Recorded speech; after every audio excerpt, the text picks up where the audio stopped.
Hi. Thank you, President Bannister. That was a wonderful introduction. Deans, trustees, faculty, staff, and students, it is an honor to be here with you today. Congratulations to you, the class of 2015.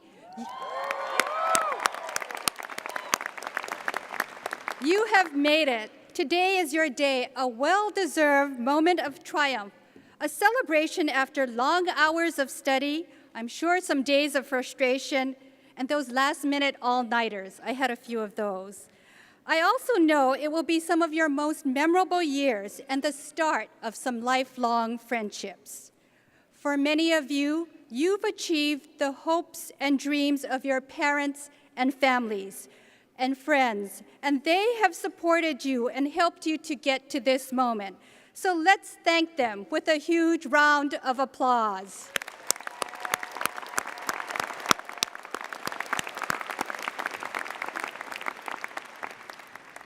You represent the hopes and dreams of our community. You are the next generation of innovators, public servants, and community leaders. You can be proud to be graduates of Hawaii Pacific University because you represent a 50-year legacy that the school brings to the state of Hawaii. I know many of you weren't even a thought 50 years ago, but some of us were here, and I assure you that I was very present here. I was, of course, very young, very, very young, and I have recollections of simpler times. 50 years ago, photos were taken on cameras, heavy cameras, and we had to send the film to the store to get it developed, and 2 weeks later, hopefully we would have some pictures. 50 years ago, across the country, the Voting Rights Act passed Congress, and down the street, the state capitol was being built. 50 years ago, we couldn't have imagined what life would be like today. Photos, of course, are taken on our cell phones, and they're instantaneous, and everyone takes a selfie, including the governor.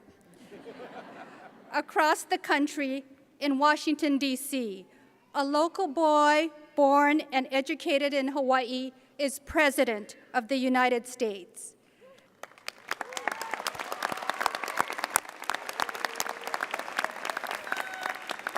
And my husband, a man who no one knew a year ago, is governor of the state of Hawaii and is greeted by that United States president with a "how's it" when he goes to the White House. Who would have guessed?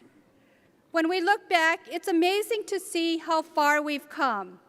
Innovation has taken us to unexpected heights, and sheer perseverance helped us to achieve goals that were only once dreams of a generation before us. But isn't that what it takes to do the extraordinary? It means going beyond ourselves and doing what we would never have imagined. I have to admit, I never imagined being here today as First Lady of the state of Hawaii. Let's face it, it's not really a career aspiration. I wanted to be a doctor. But one of those students who seemed to fall asleep in class but study at night, aced the exams, busted the class curve, which caused my grade to drop and forced me to look for a different career. But President Bannister, I think if I came to HPU, my life would be different in that chemistry class. There were many of those overachieving students, and one of them eventually turned out to be my husband. Funny how things in life always seem to work out, even if at first it's painful. And I believe it all works out because there are some things in life that simply help us get through it. As I look back, there are 3 things that help me get through life. First, it's the relationships we value, even if they're not as perfect as we would like it to be. I grew up on a sugar plantation in Ewa. My father, who died nearly 26 years ago, was a 100th Battalion veteran who never spoke about the war. So much so that only this year, during a speaking engagement, in fact, that I found out he was a recipient of the Bronze Star, along with other members.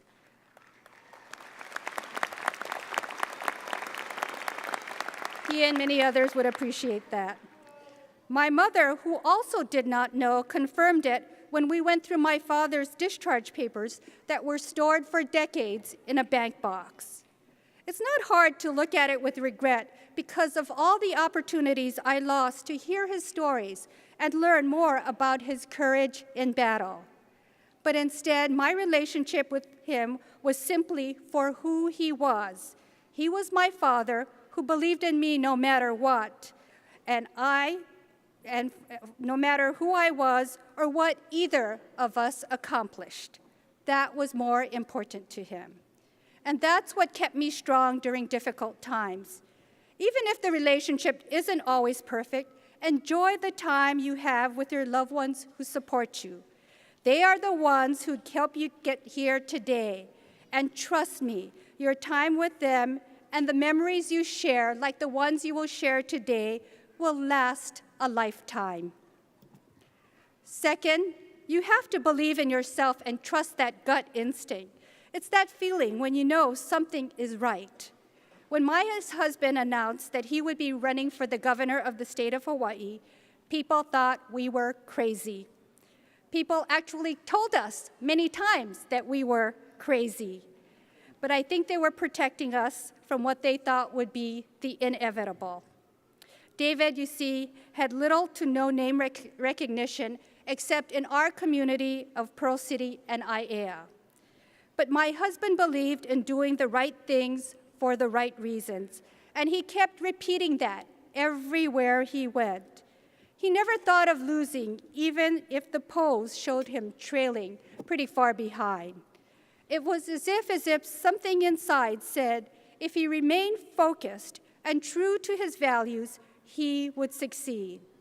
I have to admit, he got us all to believe that, not only for our campaign, but in our own lives. Because when you have that kind of belief, that sheer human spirit, it can break all barriers. My husband, of course, won the election, despite the naysayers, because he believed in himself and what he wanted to do for the state. I'm sure that gut instinct told you that you would be able to get here and earn that degree no matter what. Third, look to do something that will have an impact that is greater than you. Although I never became that doctor I hoped to be, my path in life eventually took me into education. I never thought how important that would be until I transitioned into being First Lady. You see, there's no job description for being First Lady. So you step into the role and you create a purpose. Not always easy to do, and for me, it's still a work in progress. But I know education has been my passion and part of my gut instinct. It serves as the foundation for my position. It became important for me to listen to administrators, teachers, and students so I could hear their stories of challenges and triumphs. And I found so many people who have impact on others. It's like the high school robotics teacher I met earlier this week, who took his students to Japan so he could compete against college teams, and that high school team won. So college teams out there, look out, the high school students aren't too far behind.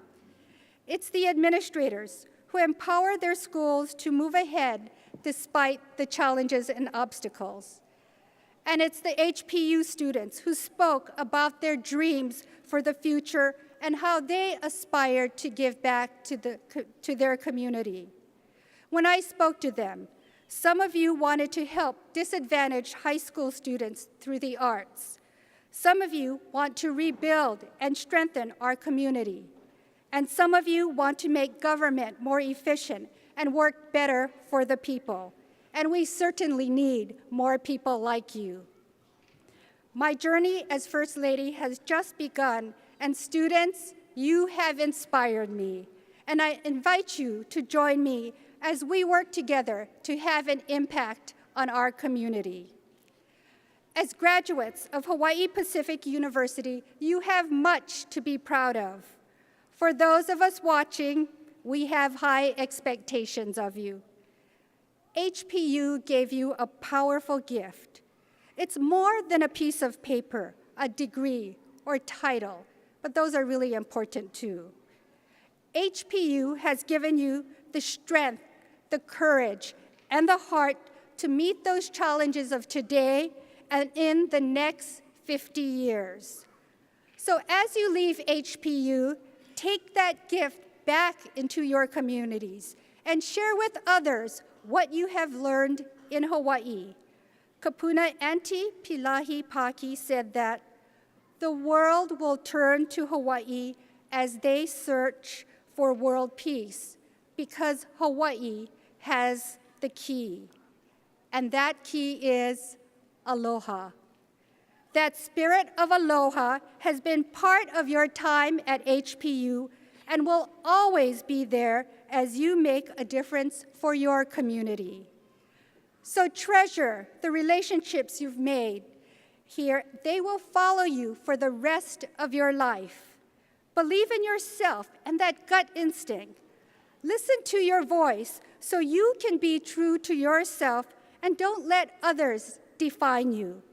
And most importantly, I hope that you, in fact, I know you will use your skills and knowledge to help you find something that gives you a greater purpose in life. And when you do that, you will make Hawaii a better place for us all and really set the example for the world. Together, let's make the next 50 years even better than the past. Thank you and congratulations to you all.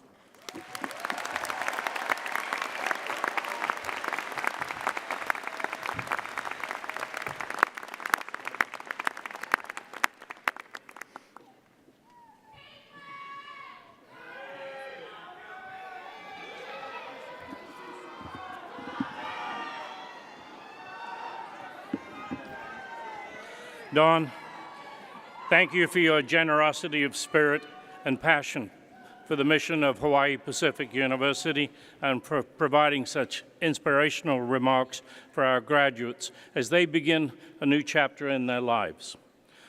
42 years ago, HPU began a tradition in presenting the first Fellow of the Pacific Award.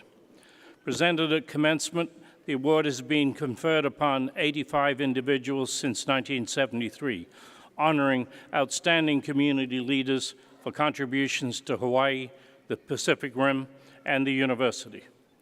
Whether advancing healthcare causes or supporting opportunities for youth in education, Dawn Amano-Ige, you have inspired your community. In recognition of your unselfish and unwavering commitment to the community and the ideals of higher education, it is my privilege to confer upon you the university's highest distinction of Fellow of the Pacific. On behalf of the faculty and students of Hawaii Pacific University, congratulations, Dawn Amano-Ige. We salute you as a leader of vision and dedication.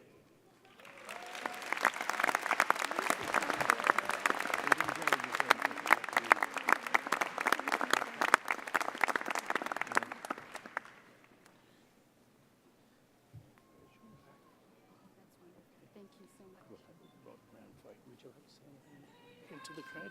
Thanks, Nate. Sure. Oh, you want this?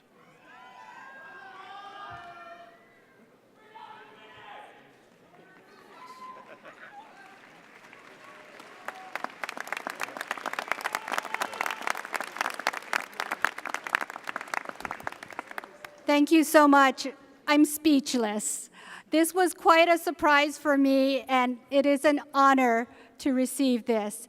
But today, I have to say, is your day. So let's celebrate all together all the accomplishments that HPU has done today and in the last 50 years. So congratulations and thank you to all of you.